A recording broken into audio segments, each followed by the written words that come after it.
Olá, está começando mais um UBEcast. A UBE, União Brasileira de Escritores, é a casa do escritor brasileiro. Associe-se em ube.org.br/associe e participe deste podcast, que tem trilha sonora original Candongas Não Fazem Festa, de Zeca Viana.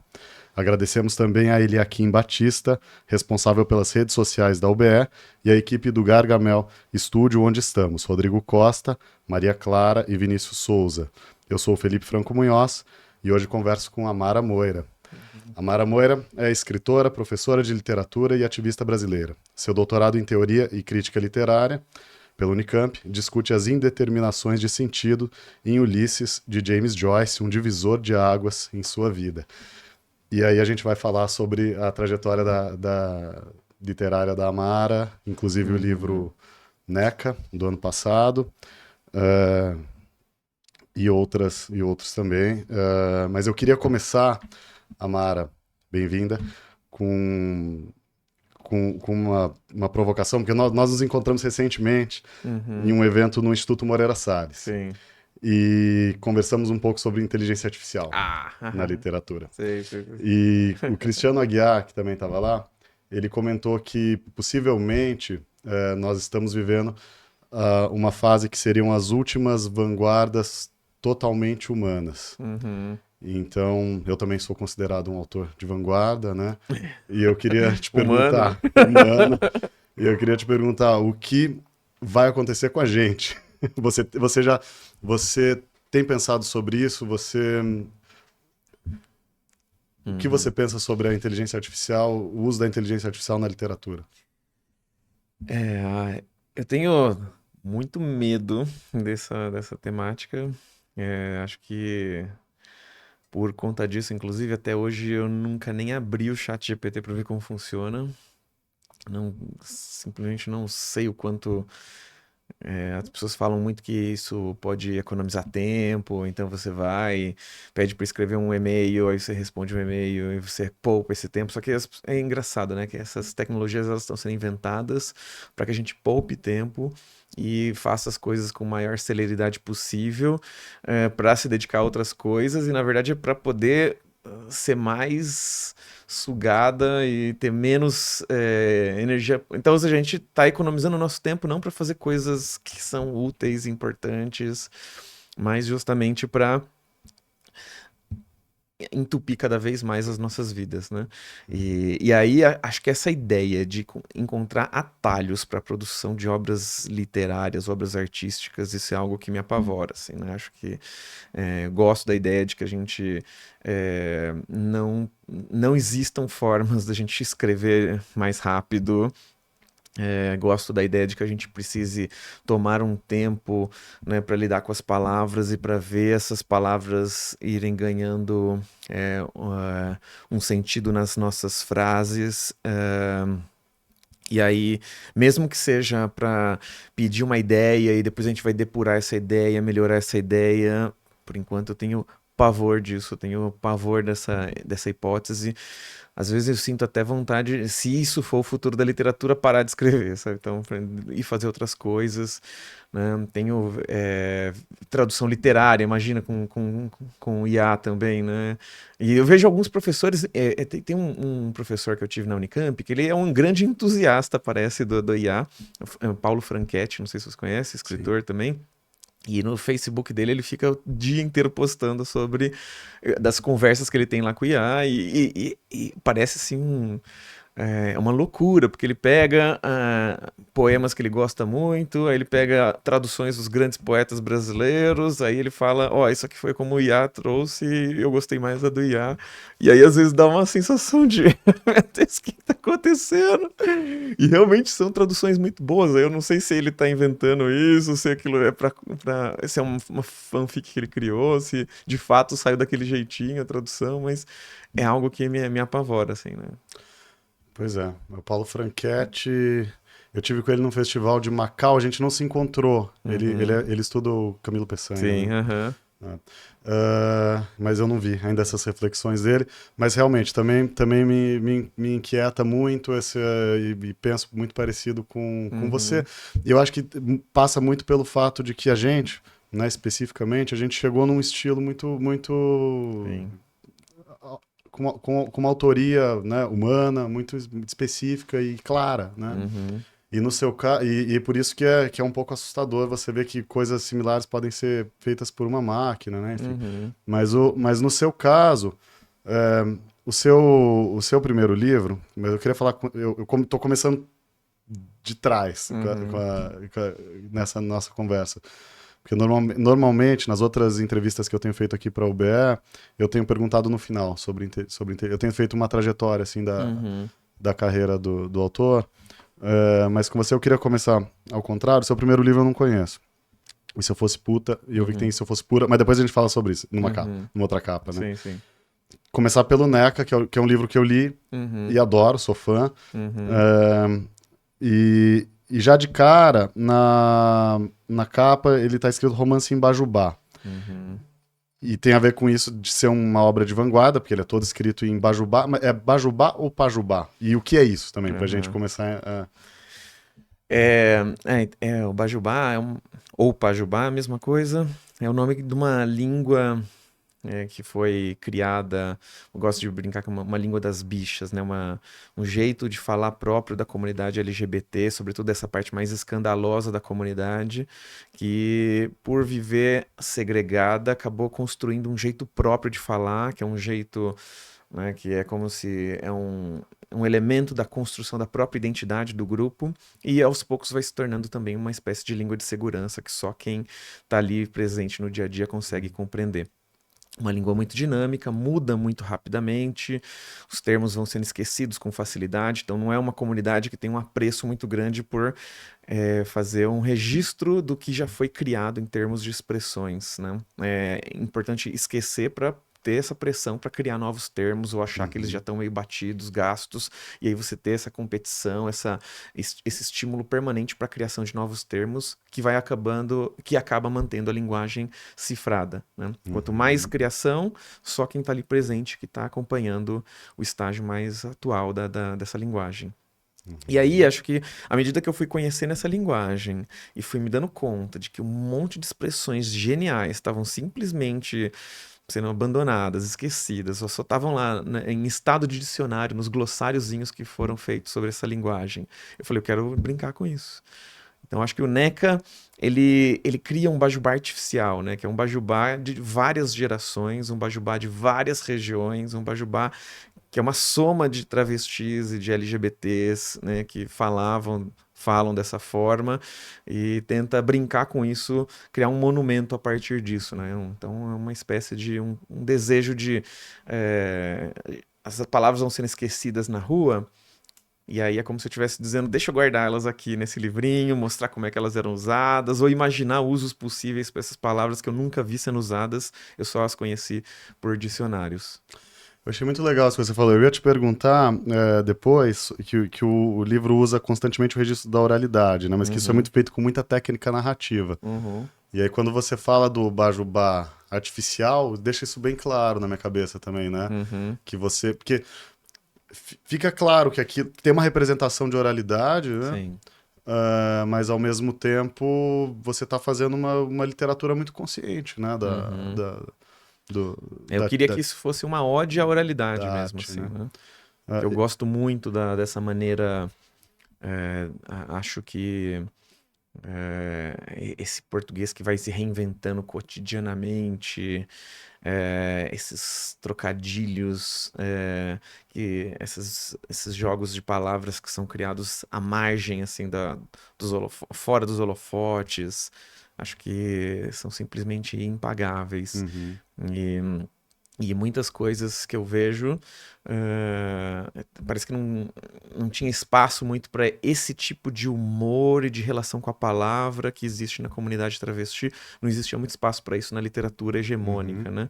Tinha travesti, tem LGBT na literatura hegemônica, mas com essa radicalidade, com esse deboche, com essa forma de utilização do português, né? Acho que ainda eu sentia falta disso, sim.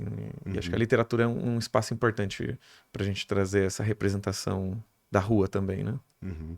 E você pode contar pra gente como se deu essa a definição, a construção, a definição dessa voz específica da narradora? Uhum. É um romance, né?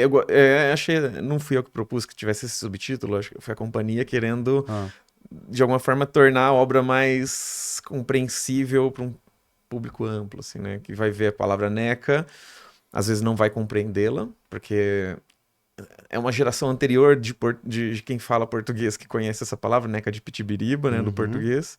A nova geração já não Já não conhecem conhece. mais. Uhum. E a nova geração conhece talvez um pouco mais facilmente o Bajubá, né? Então é uma forma de conectar gerações, né? Então são É. várias necas aí que Não, estão e o brincando. leitor que abre o livro já se dá de cara com passada. O Ocó, você acredita que ele pediu para eu nenar na neca dele? Que é a frase que me fez querer escrever esse livro, né? Eu ouvi essa frase de uma amiga, ela tinha acabado de atender um cliente, Ah, ó. e aí ela chegou pra nós, o cliente foi embora e ela falou, passada, o Ocó, você acredita que ele pediu pra eu nenar na neca dele? E eu fiquei apaixonada por essa frase, porque ela junta essa coisa poética, né? Dessa aliteração, esse jogo de consoantes muito Uhum. sofisticado, mas ao mesmo tempo é uma frase coloquial. E como é que a gente. E a coloquialidade geralmente é o contrário da poesia, né? É a linguagem que não chama atenção sobre a sua materialidade, ela é focada muito na mensagem. E aí, juntar esses dois aspectos, né? Uma linguagem que é muito exibida, né? Uhum.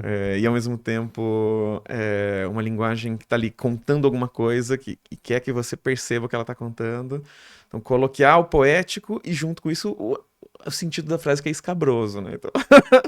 E aí eu falei, quero escrever um livro à altura dessa frase. Ah, Quero medir cada frase minha com essa frase que eu ganhei da minha amiga. e o que é muito curioso é que ele tem esse conteúdo que vai para escatologia, mas o leitor que não conhece o Uhum, Bajubá, sim, ele vai começar a decifrar o que está escrito ao longo da leitura, claro. né? O que é eu acho muito interessante isso. Uhum, É claro que tem um grau de dificuldade a mais na uhum, leitura, né? Isso para você, evidentemente, sim. nunca foi uma questão. Você nunca se preocupou Não, me preocupei. O em facilitar editor, para o o meu leitor. editor, o Ricardo Tepperman, ele chegou e colocou esse desafio pra mim. Falou, ó, use o máximo de Bajubá que você conseguir, desde que você garanta que o leitor vai achar que tá entendendo.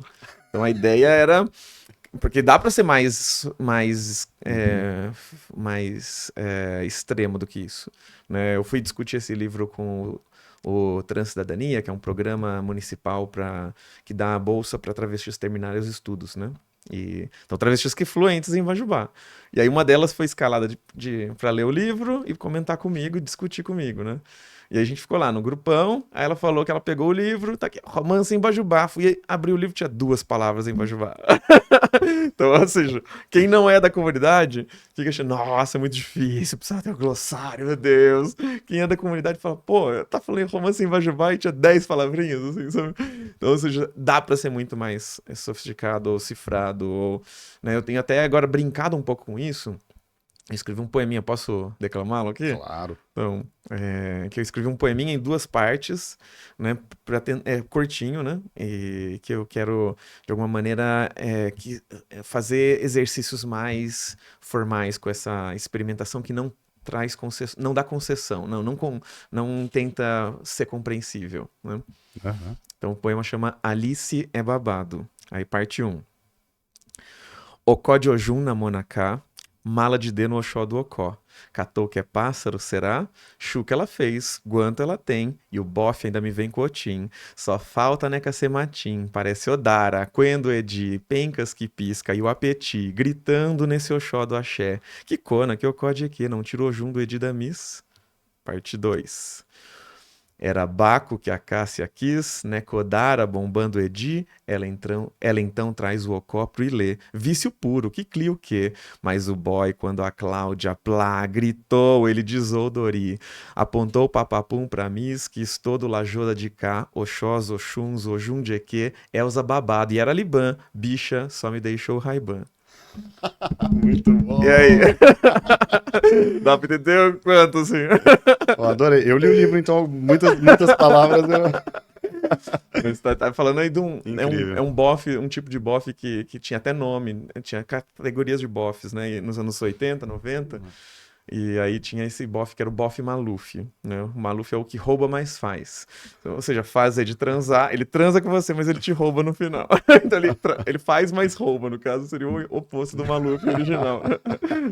Muito bom. Então você tem planos de expandir ainda mais essa linguagem, de ir Claro. rumo ao Finnegan's Wake. Claro. A ideia, eu até a companhia a princípio não gostava disso, não, mas eu falava pra eles, ó, essa é a versão atual do NECA, mas daqui a Aham. 10 anos eu quero voltar com uma com o dobro do tamanho. E aí, quando estiverem já acostumados com esse nível de Bajubá, eu volto com uma versão mais cifrada, né? E Isso que você está falando é uma coisa muito interessante, Amara. Você então tem. Porque eu também estava curioso, porque eu li que você tem um livro que chama uhum. NECA mais 20 Poemetos É a Travessos, primeira versão desse que livro. saiu pelo Sexo da Palavra em 2021. Uhum. Então é a primeira versão desse livro. Só que ele tinha 10 páginas, né? 10 Aí páginas. 10. Aí eu fui escrevendo e publicando em outros lugares, um pouco meio folhetim também. Eu tinha uma coluna na BuzzFeed e aí publicava trechos, fragmentos inéditos do NECA uma vez por mês lá. Ah, que Aí a BuzzFeed bacana. acabou e tirou do ar tudo isso. Você já fez um experimento e depois você seguiu Uhum. expandindo. Você publica o NECA É. agora. Depois, né? Você publica primeiro as 10 Primeiro, no E Se Eu páginas. Fosse Puta. É um parágrafo no E Se Eu Fosse Puta. Ah, já. Isso. Aí em Ah, 2017, ou 2018, eu acho. O Instituto Moreira Salles me chama para o primeiro Festival Serrote, ao vivo, e aham. pede para eu escrever um texto em Bajubá. Aí eu pego aquele parágrafo do E Se Eu Fosse Puta e transformo num texto de 3 páginas. Aí eu li, só tinha leitura, não tinha nem texto na tela. Você lembra? Já viu? Já foi no Serrote ao vivo, Já. sabe? E aí, então eu li aquele texto para uma plateia que nem sabia o que era Bajubá, não tinha nenhuma familiaridade com cultura travesti, no momento em que essa cultura não estava tão em evidência. Não. As pessoas ficaram assim, o que está acontecendo aqui? Muito bom. Aí eu expandi esse texto, fiz ele chegar numas 10 páginas e publiquei numa antologia, A Resistência dos Vagalumes. Aí esse Uhum. texto da Resistência Que dos saiu pela Vagalumes nós, né? eu publiquei como solto, sozinho, no Sexo da Palavra, esse NECA mais 20 poemetos Aham. travessos, junto com alguns poeminhas meus. Então, assim, é um trabalho que tá vivo, Uhum. né? Tem E 10 em anos que eu escrevi o primeiro construção, né? parágrafo, né? Incrível isso. E você pretende, então, continuar escrevendo Acho que nessa esse versão mesmo... definitiva, daqui a 10 anos, a Necona, ou a Você, Necodara. você já mexeu Não, depois de não, não, publicado? não. Ainda não. Porque eu acho que depois de. Quando eu entreguei o texto, aí eu entrei pro Museu da Diversidade Sexual e aí virei CLT por um ano e meio, assim, eu fui CLT e eu não tinha mais tempo pra nada, assim. Agora que eu Uhum, tô reorganizando a minha vida pra voltar uhum, a ter uma rotina de escrita, né? Nesse um ano e meio eu escrevi coisas só por encomenda. Então agora eu tô uhum, precisando voltar a lacrar uma parte do meu dia pra me dedicar à escrita novamente, assim, uhum. que era o que eu tinha conseguido fazer antes, né? E textos como esse poema que você acabou de Isso. declamar aqui, são coisas que você fez. Durante do- num evento eu tava entediada e eu escrevi esse poema. Eu escrevi, inclusive, na parte final do livro da Camila Sousa Vichada, a tese sobre uma domesticação. Tava lá, aí me deu vontade de escrever, não tinha papel, eu escrevi lá no fundo do livro. Foi bonito. A opção por que seja uma única voz, Uhum, como se deu? Isso que é uma decisão radical, né? Assim, que uhum, você é uma. Você pode contar, assim, para os leitores que ainda não conhecem NECA, sim. recomendo com grande entusiasmo, mas Eu me, qual é exatamente, assim, a acho que, essência do livro, né?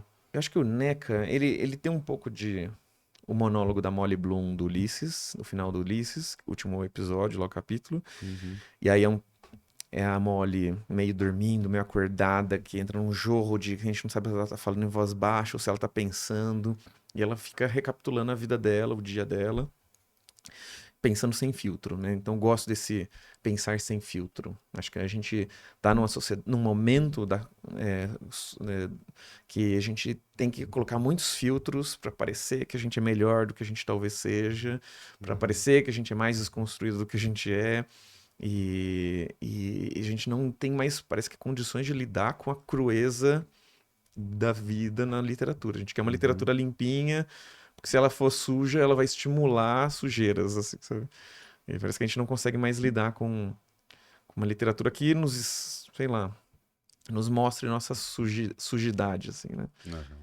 E, então eu gosto dessa, imaginar um expediente que permita que essa figura não tenha filtros, que ela possa se expor de uma maneira mais livre.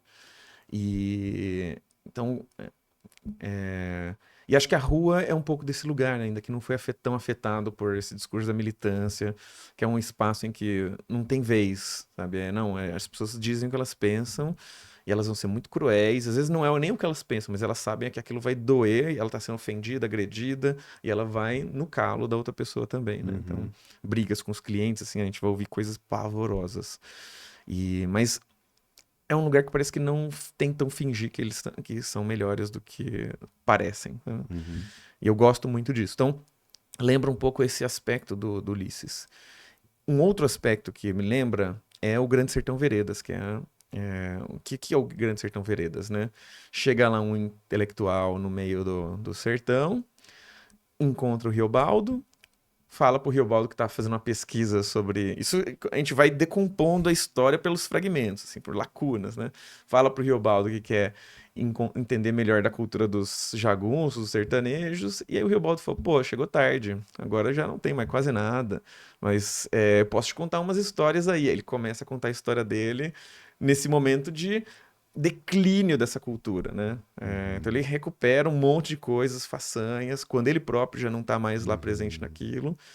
E acho que o NECA tem um pouco desse elemento que a gente agora está vendo uma entrada maior de travestis na sociedade, né? Então a gente está vendo na universidade empregos os mais variados, política, as cantoras mais destacadas.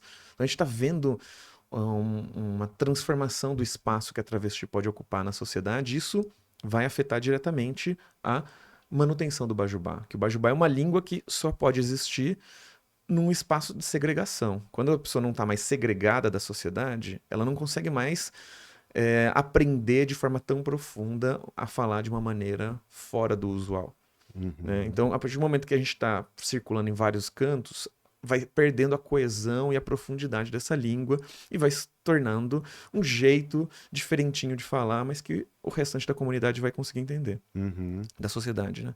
Uhum. Então, eu me sinto como a travesti que está vendo um declínio dessa linguagem, que ao mesmo tempo é uma língua incrível, maravilhosa. Eu admiro de paixão essa linguagem e essa cultura toda, Uhum. mas a existência dessa linguagem é uma denúncia da segregação, da violência, da exclusão que a gente sofre, né?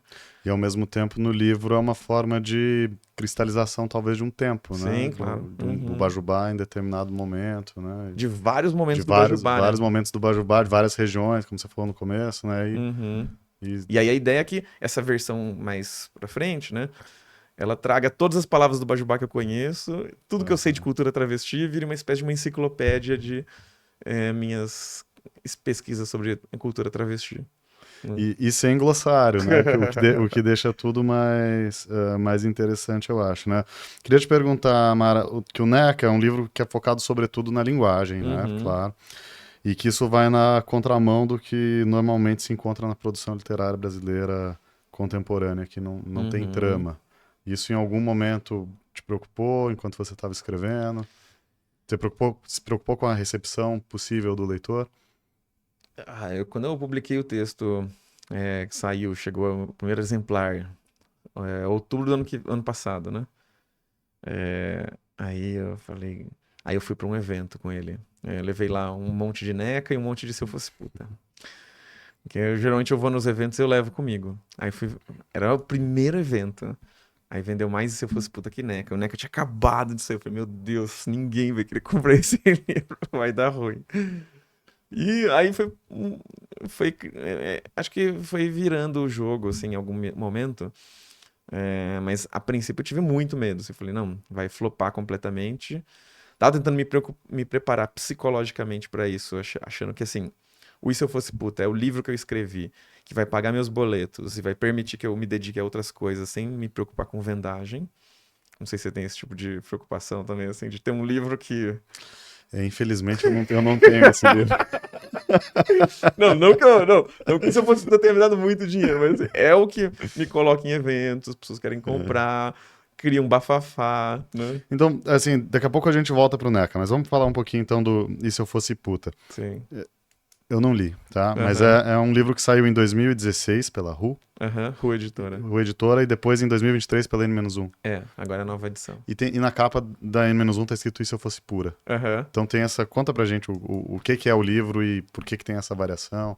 Era um blog em 2014, 15, 16. Aí uma editora, a Ru, que era uma editora nanica, tinha acabado de publicar o primeiro livro, era uma editora que queria publicar autores LGBTs brasileiros. Me procura perguntando se eu não estava interessada em reescrever meu blog e transformá-lo em livro.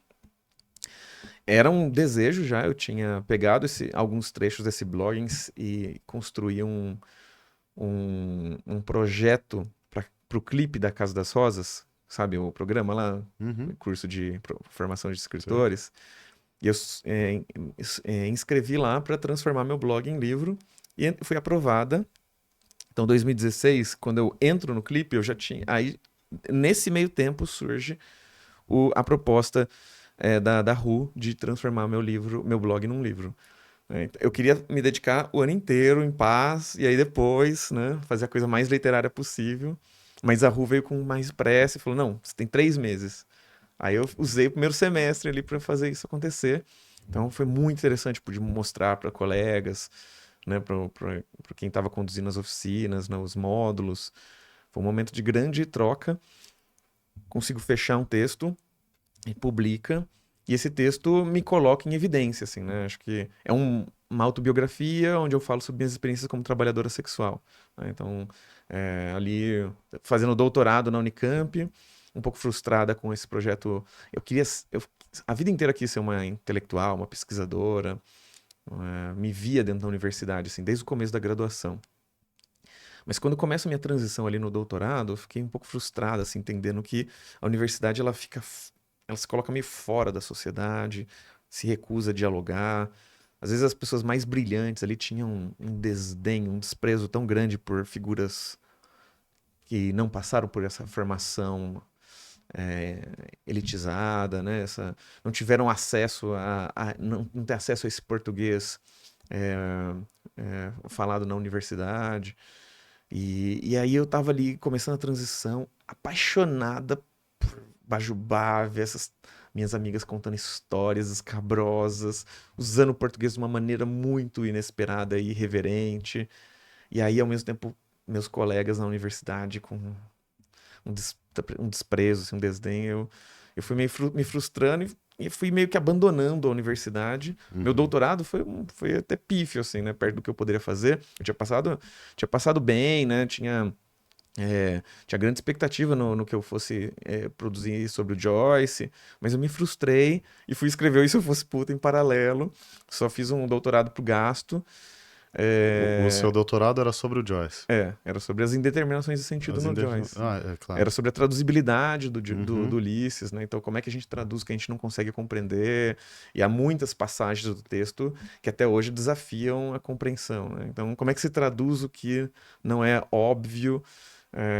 Como o livro também ele criava uma indeterminação entre o que que era barulho, onomatopeia, ruído e o que que era palavra, Uhum. né? Então, aí ver as traduções brincando de, não, isso aqui é palavra, isso aqui é onomatopeia, isso aqui é ruído. E quando as coisas começavam a ficar mais cabulosas, né, ele criava uma instabilidade, né, de onde que ele estava só registrando um barulho de coisas, onde ele estava trazendo palavras do próprio inglês, que é uma Uhum. língua que é muito ruidosa, né? Uhum.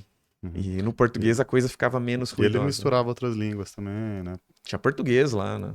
Tinha tudo. Tinha tudo. Você, aqui na sua biografia do NECA, diz que Uhum.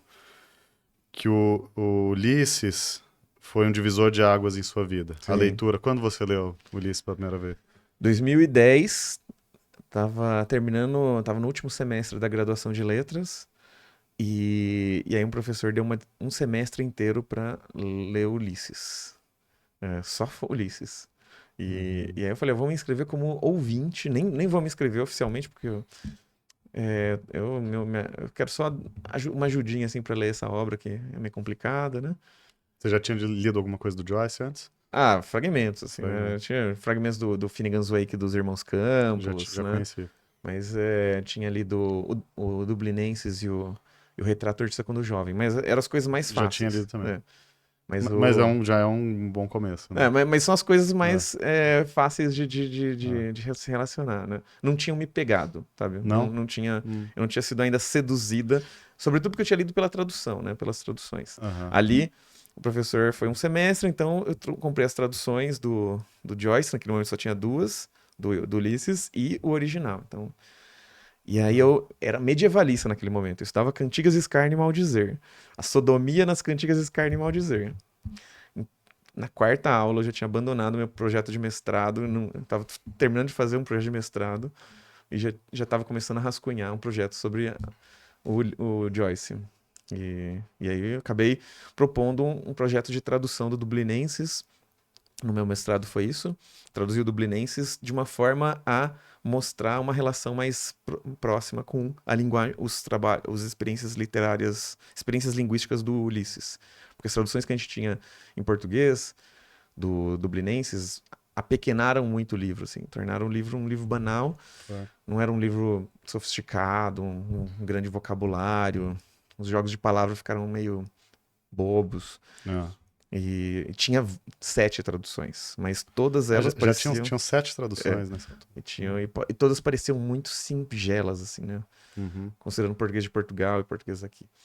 E aí eu quis fazer uma tradução diferente, mas eu fiz uma tradução muito diferente. Fiz como se fosse o que o Ruais fez com o Ulisses, eu quis fazer com o Dublinenses. Que é uma Você fez do livro tradução, todo? assim, uma tradução que estranhasse o livro. E hoje em dia eu acho que eu exagerei a mão. Foi publicado? Não, não. Eu exagerei, assim, por isso que eu deixei meio parado, assim. Aí, porque na sequência eu entro no doutorado para estudar Ulisses e começa minha transição. Aí eu meio que me afasto, assim, desse projeto acadêmico Não, que eu mas preciso isso voltar. tem que ser publicado, a sua tradução do Dublinense. Amigos editores. E agora tá no domínio público, né? Mais fácil. Eu Não, quero rever isso. estamos perdendo tempo nesse momento. Sabe que eu nunca li o Joyce em português, né? Uhum, Mas eu fiquei fascinado com quando eu fui ler na graduação também, mas não uhum, foi Ulisses, eu li o Retrato de um Artista quando jovem, aham, e me pegou aquilo, me pegou, assim, eu devia ter uns 19 anos, é, e mergulhei no Joyce, acabei não lendo Finnegan's Wake, não pela dificuldade, tudo que eu adoro essas coisas, mas enfim, a vida acabou assim. Um dia uhum, eu quero fazer isso com muita calma, né? Eu sei que é um livro longo, vai sim. ser exaustivo, acabei nunca lendo. Mas eu sou apaixonado também por Joyce e fico muito curioso para ver a sua tradução do Não, Dublinense. e eu fico. O Joyce, ele, pra mim, ele tem uma coisa que ele não se deixa acomodar, né? Então ele publica primeiro o Dublinenses, que é uma obra com um jeito de brincar com a linguagem mais próximo do que a literatura fazia. Aí vem o Retrato, que aí já tem um estranhamento maior, É. né? Aí vem o Ulisses, que é um negócio assim fora da realidade. E aí de repente vem o Finnegan's Wake. Então, ou seja, ele sabe, ele encontra um jeito de escrever, e ele podia escrever várias obras brincando com esse jeito, É. mas na próxima ele sempre vai além, sabe? Ele É. sempre fala, se eu já tô confortável em escrever dessa maneira, eu não quero mais escrever dessa maneira, sabe? Hum. Agora, o que é muito interessante no seu caso específico é que você não só está indo além, mas como você está indo além dentro da mesma obra, né? É dentro do Uhum, mesmo NECA que você uhum, está expandindo, você está retrabalhando, você está reconfigurando. sim. Isso é É muito que o Finnegan's ele foi interessante publicando de pouquinho também, né? também, né? Então É. pode ser que eu sinto que eu publiquei agora pra ganhar tempo, assim, né? Pra ganhar tempo, porque pode ser que o mundo acabe também antes de eu conseguir Pois chegar é. na versão final, né? Então dá um Pois é. gostinho de o que poderia ser essa obra. Eu queria Mas voltar. uma que você estava perguntando dos nomes do E Se Eu Fosse Puta, né? Então acho que Ah, é, velho, a gente aí tava sai o nisso. livro, e sai como E Se Eu Fosse Puta, era uma editora pequena, então topou fazer o livro daquela forma. Mas na segunda edição, 2018, o Bolsonaro tinha acabado de ser eleito, e aí o Brasil estava começando um momento mais de polarização, de perseguição da esquerda, um reacionarismo ganhando muita força. Aí as livrarias começaram a ficar incomodadas com a possibilidade de um livro com a palavra puta na capa. Então a editora foi sondar com as livrarias, elas falaram, não vai rolar. Se tiver com essa palavra, a gente não vai colocar na livraria física, vai depender dela vender o livro. Né? A gente vai colocar só na livraria virtual, mas aí não estava exposto no país inteiro, né? E aí a gente fez um cálculo, falei, eu não vou tirar a palavra, mas eu topo fazer um negócio, uma gambiarra, assim, escrevi um R, paintbrush, sabe? Eu pedi pra eles que fosse um negócio paintbrush, um R maiúsculo em cima da letra T. A primeira edição é assim, a segunda edição com a marquinha era assim, e se eu fosse pura, virou o título oficial, com um R, como se tivesse desenhado no paintbrush em cima do T. Dá pra ler o T e dá pra ler o R maiúsculo ali. E aí essa edição foi um sucesso, assim, vendeu muito mais do que a versão anterior. Então, antes as pessoas tinham vergonha de ser vistas com o livro em público, agora começaram a gostar. E aí quando veio a edição da N-1, eu achei que valia a pena manter os dois títulos. Então, tá, e se eu fosse pura, mas se você abrir a portinha, você vai ver se eu fosse puta embaixo. Então, é que você deve ter visto pela versão só na foto da capa, né? Da internet. E o Neca que tá aqui com a palavra na cara de todo mundo, as pessoas andam. Exato. E ninguém Isso é sabe uma coisa o que a gente conversa, eu tenho conversado com amigas, né? Um livro com a palavra pinto na capa, que se chamasse pinto, peru, pênis, é impossível. Mas o Neca pode, as pessoas falam de boas, né? Não causam incômodo, estranhamento. Muito Não vai bom. sofrer as resenhas que o Se Eu Fosse Puta recebia no Instagram, no YouTube, eram todas não censuradas. As plataformas restringiam acesso, o alcance, porque palavra puta, blá blá blá. Isso aqui, o Neca não sofre nada disso. Né? O Neca não sofre nada disso. Antes da gente voltar pro Neca, você tem também um livro que chama Vidas Trans, A Coragem de Existir, em coautoria com João Neri, Márcia Rocha e Tebrante. Você pode contar pra gente um pouco sobre esse livro? Foi o João Neri, um dos grandes militantes trans brasileiros, e ele convidou mais 3 pessoas para cada uma escrever um artigo, um texto sobre sua trajetória, né? Então eu tinha acabado de publicar o E Se Eu Fosse Puta, e eu escrevi então um texto meio que contando da pré-história, né, da minha transição. Então a infância, a adolescência, até o dia em que eu começo a me colocar como Amara. O E Se Eu Fosse Puta já começa na rua, começa já com a loucura acontecendo, né? E então acho que eu precisava desse complemento. Então é quase como se fossem complementares, assim, né? O Vidas Trans, né? O meu capítulo ali, O Destino Amargo, fala sobre essa pré-história da Amara e Se Eu Fosse Puta, dessa Amara já no começo de transição. Você tá jogando muito, então, com a vida real e o jogo ficcional radical também, né? Então, ali, eu acho que eu não jogava tanto, né? Eu me sentia ainda muito refém desse pacto de verossimilhança. Mas eu ficava olhando assim, porque quando você vai estudar o Joyce, no Ulisses, tudo que tá lá no livro dialoga com alguma coisa que aconteceu na vida dele. Então ele fez da vida dele matéria-prima para um experimento radical, mas não se preocupando em ser fiel ao que de fato aconteceu, sabe? E acho que, então, E Se Eu Fosse Puta e no Vidas Trans eu ainda tava muito refém dos fatos. No NECA eu me permiti me liberar deles. O NECA é como se fosse a mesma história. Eu chegando lá no meu primeiro dia e uma travesti mais velha me recebe, começa a me dar umas dicas de como é que eu vou sobreviver naquele espaço, né? Ao mesmo tempo que ela vai contando a história dela pra mim e vou aprendendo a bajubar com ela. Né? E aos poucos a gente vai descobrindo que essas duas figuras já tiveram um lance no passado. Então, ou seja, foi uma figura que de fato existiu na minha vida, né? Uma ex-namorada com quem eu namorei antes da minha transição, e que quando eu começo a transição, ela fala: vem cá, quero saber que história é essa. E aí ela me recebe, abre as portas pra mim ali da rua, me protege, me ensina tudo que eu sei, e a gente começa. Então, foi bonito, assim, né? Mas, assim, eu não quis me preocupar em fazer do jeito que aconteceu, não. Agora, assim, eu queria que essa travesti que me acolhe e me ensina tudo que eu sei fosse uma soma de todas as travestis que eu conheci na vida. Uhum. Fala pra gente sobre a carta que tem no final do livro. Essa carta, ela é uma carta. Acho que não sei se a gente consegue mostrar aqui na câmera, Uhum. mas tem uma carta fotocopiada Aham. aqui e ela é assinada Amar Omar. Aham. Então é isso, né? Meus pais me deram o nome de Omar Uhum. e eu odiei durante muito tempo esse nome até começar a brincar com ele, né? Então, o Moromar, Amar Omar, Amar a Moira me parece que veio na sequência Uhum. e foi um jogo de. Então eu assinava poemas com Amar Omar, né? E aí, mas eu tenho textos, cartas que eu trocava com essa Simona original, que não chamava Simona. Ah. Isso tudo não foi em 2000, aqui eu tinha 15 anos. Então Nada. eu quis inventar um pouco assim, né? Aham. Então essas coisas todas, isso eu falsifiquei essa carta, eu falsifiquei A esse caligrafia sua. poema. É a minha caligrafia, é assim que eu escrevia. Falsifiquei o poema. Esse poema eu escrevi agora durante a pandemia. Mas eu quis brincar ali de colocar, então, de colocar livremente elementos, porque é isso, né? Essa travesti, ela tá lá, ela tá me xoxando, ela tá tirando sarro de mim. Ela fala, inclusive eu conheci um bofe lá atrás, né, me deu uma cartinha com um poema, ela tá falando de mim. E ela tá Uhum. me brincando, e eu tô assim, verdade, sério?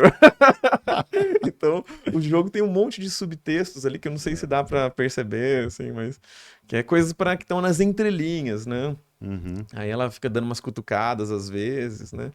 E aí numa hora ela fala que ela sabia de cor o poema, e ela declama tudo mesclado com outros poemas, com os pensamentos dela, então fica até difícil de identificar o que que é poema, o que que é o pensamento dela sobre o poema.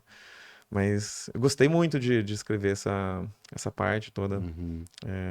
E acho que é um pouco isso, assim, acho que essa é a trama de fundo, assim, do Grande Sertão Veredas, né? Estão indo lá vingar a morte do pai de Adorim, né? E aí tudo tá acontecendo, né? É, Uhum. aí o pano de fundo é esse relacionamento entre a Simona e a Mara 20 anos atrás e agora elas se reencontrando. Muito bom. Você falou da dificuldade que tem de traduzir o Joyce, né? Até todas as 7 versões que a gente tinha do Dublinense.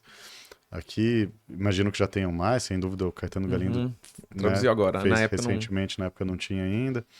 É, O Caetano tava na minha banca de mestrado na sua banca de sobre mestrado a tradução do e, Dublinense. e, e no blurb do NECA. Aham. Mas eu queria te perguntar sobre a.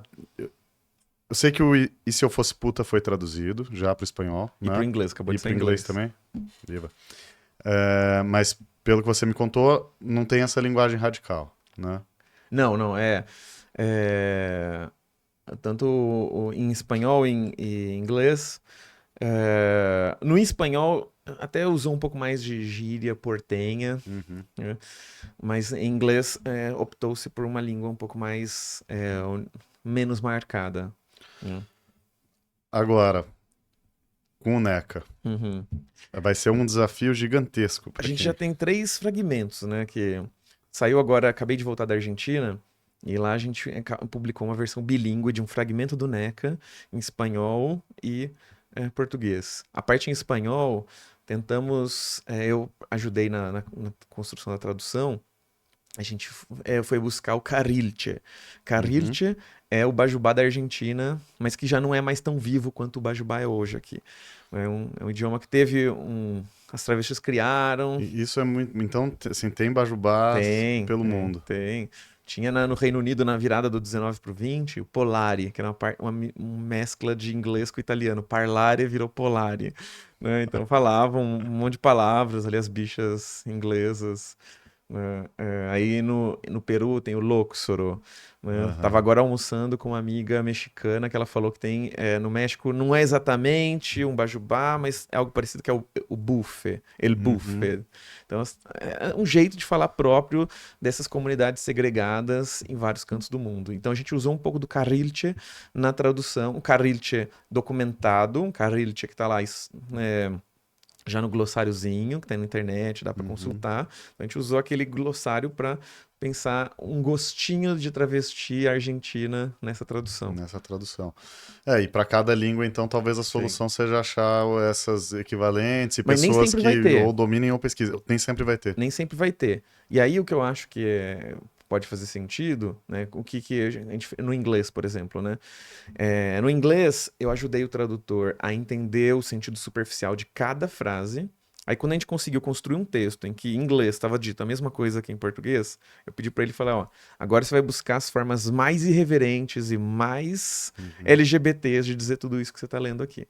Então, pensa aí nas suas amigas, amigos, mais desbocados e traz essa loucura para dentro do texto. Então, começou a pirar, ele esqueceu o texto em português e ele começou a pirar por conta própria em construir. E acho que isso é legal também, né? Porque é como se, quando não existe uma língua parecida com o Bajubá em outro idioma, talvez o desafio seja inventar essa língua. Ou inventar um estranhamento, né? E aí ele fez esse estranhamento. Tem alguns momentos, inclusive, que eu me permiti inventar expressões, né? Que como o Bajubá ele é muito dinâmico, ele fica criando expressões o tempo todo, né? Acho que um exemplo é interessante, assim, né? A palavra que mais tem sinônimos no Bajubá é AIDS, né? A menina é uma delas. Então tá com a menina, tá com AIDS. Eu saquei, Leandro. E aí, mas ela vai inventar outras formas de dizer isso. Então, às vezes ela quer falar de uma forma menos óbvia, né? Então ela fala, ai, só falta a bonita lá, que nunca usa guanto, faz um teste, não dá nada, e eu aqui, toda prevenida, um guanto só que arrebenta, e volto pra casa com a menina bonita do laço de fita. Aí ela traz essa expressão pra se referir a AIDS, a menina bonita do laço de fita. Já ouviu essa frase em algum lugar? Não me recordo. É o nome de um livro infantil dos anos 80. Da Ana Maria Machado. Assim. Então, talvez ela nem lembre que é um livro infantil, mas lhe ocorreu chamar AIDS por nome, esse nome espalhafatoso, que por acaso é o nome de um livro infantil. Quando foi a tradução, ele tinha colocado uma nota de rodapé explicando que livro era esse. Eu falei, não, arranca essa nota e busca um livro infantil americano que possa ser uma referência cifrada pro HIV. Né? E aí ele voltou com A Lagarta Comilona, que é um livro muito famoso lá, foi traduzido aqui no Brasil também pela Companhia das Letrinhas. Então, The Very Hungry Caterpillar. E na Argentina fizemos a mesma coisa. Sensacional. Aí foi lá traduzido como La Tortuga Manuelita, que é o personagem infantil mais famoso da Argentina. Você volta pra casa com a Tortuga Manuelita. Um possível exercício que pode dar um resultado interessante em outra língua também é mantendo as palavras em Bajubá em português mesmo, né? E as outras todas. Sim. As outras todas. Aí cria um glossarinho, né? O E Se Eu Fosse Puta em espanhol manteve as palavras em Bajubá e teve um glossarinho no final. Com glossário. Foi interessante. É uma solução. Queria te falar um pouco sobre o aspecto da escatologia no livro. O Joyce usa um pouco, né? Muito, né? Mas não tanto, né? Perto de você é um pouco agora. Sim, porque ele não trabalhava com sexo, né? Quando você é uma prostituta, você lida com as imaginações sexuais de tudo que tá reprimido, né? E em alguma medida você sente que isso pode afastar os leitores ou não? Não te preocupa? A gente não está acostumado com isso, sim, né? Assim, o público, o leitor brasileiro. Acabou de sair a lista do Jabuti. Eu tinha certeza que esse livro deveria estar lá, sabe? E não está. Aí meu Deus, não tô no semifinalista do Jabuti, não tô no Oceanos. E tô entendendo que tem a ver com isso, né? Talvez com essa linguagem cifrada, com escatologia, com a sujeira, um texto muito obsceno. Talvez esse seja um texto que demora um pouco mais para ele poder ser reconhecido nos seus méritos, né? Mas de qualquer forma, assim, aí eu como leitor, como já fui jurado de muitos desses prêmios, né? Assim, não exatamente isso, mas enfim, eu acho que o livro é muito mais do que isso. Sim, né? Isso, no fim das contas, às vezes uma circunstância, são grupos pequenos de jurados que definem. Sim. Não quer dizer nada, no fim das contas, né?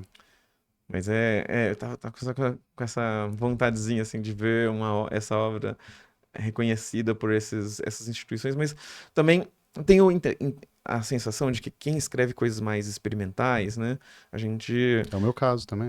A gente talvez não não consegue emplacar de pronto, né? Demora um tempo mais, e esses prêmios são muito rápidos, né? 1 ano.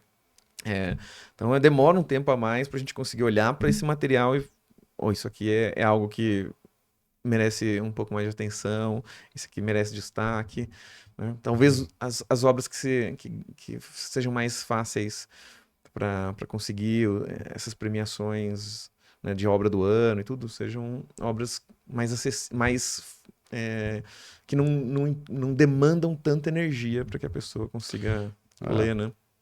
Sem dúvida. Todo livro tem o seu tempo específico, e talvez um livro que tem uma densidade mais, um trabalho de linguagem mais aprofundado, acho que naturalmente exige leitores mais sofisticados para conseguirem captar a essência. Eu acho que, é claro, é um livro mais para iniciados, em alguma medida, sim, mas eu acho que todo mundo pode ler também, né? Talvez iniciados podem ter um tipo outro de fruição, mas também, enfim, nada impede de que qualquer leitor tenha uma experiência. Tem muitas chaves possíveis, né, de ler o livro. Tem a chave do humor, tem a chave. A mescla de idiomas, que a gente falou do Bajubá, mas ela vai brincar de outros idiomas também, né? Vai criar. Porque as travestis brasileiras vão para a Europa, aprendem na marra outros idiomas e depois começam a falar uma mistureba desses idiomas, né? Então me sinto mulher desde bambina, sabe? Então, no meio da frase. Assim. E eu acho maravilhoso isso. Assim. Então, isso é interessantíssimo, né? Então, tentei trazer isso aqui. Então, acho que tem várias. Eu lembro do meu editor conversando assim: ó, você vai pegar o público LGBT pelo Bajubá, vai dialogar com esse público mais erudito, com essa mistureba de línguas, né? Mas ao mesmo tempo cada um vai ter um elemento que vai criar um bloqueio também, né? E assim como teve o Grande Sertão, acabou de sair, já teve um monte de texto publicando o léxico do Grande Sertão, explicando o Grande Sertão, decifrando. Eu não sei se o NECA vai contar com esse tipo de material, né? Porque vai ter que explicar o que é um fisting, o que é escatologia, cada uma das práticas listadas aqui, né? O Bajubá. Então, ou seja, é um tipo de temática ainda tabu, né? E eu fico me perguntando se a literatura, se a gente já tem condições de discutir isso sem tanto tabu, assim, né? É justamente por isso que eu te perguntei. Eu acho que realmente são duas, né? Você trouxe a questão da premiação, assim, eu acho que justamente tem essas duas questões. Tem, acho que a escatologia, talvez um conservadorismo, inclusive, enraizado, né, na sociedade, e até nos leitores, que são leitores em tese qualificados né, e tal. E tem também a chave de ser um livro de um trabalho muito denso de linguagem, né, que também mesmo entre leitores experientes, tudo, às vezes tem algum tipo de resistência, da incompreensão, né, a gente vive também numa sociedade que os produtos culturais são muito fáceis de se entender, né? Então, quando tem uma coisa que a graça também está na incompreensão, né? Acho que muitas vezes isso pode assustar. Mas você falou que tem um plano de seguir aumentando, desenvolvendo o NECA. Tem um poema que você declamou aqui pra gente. O que pode vir para... Tem a tradução do Dublinenses, que, pelo amor de Deus, deve ser publicada imediatamente. Mas Preciso parar para reler essa tradução e ver como é que ela tá. Você tem plano de escrever falando em projetos futuros, em escrever alguma... para além dessa ideia de reescrever o NECA, talvez um livro de poesia? O que a gente pode esperar de Amara Moira? Tem alguns contos que eu tenho publicado de forma esparsa em vários lugares e eu preciso reuni-los em algum momento. Meus poemas também, eles foram publicados lá com o NECA e 20 Poemetos Travessos, e eles estão sendo expandidos, e eu quero também pensar uma coletânea mais séria de poesia, embora seja tão escabrosa quanto isso aqui.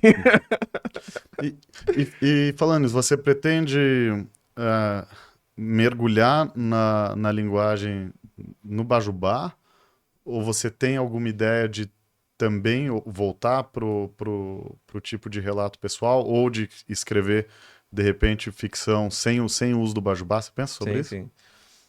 Eu. Quando eu penso no Joyce lá, o Joyce ele escreveu sobre irlandeses a vida inteira, sobre a Irlanda, e ele fez com que todo o restante das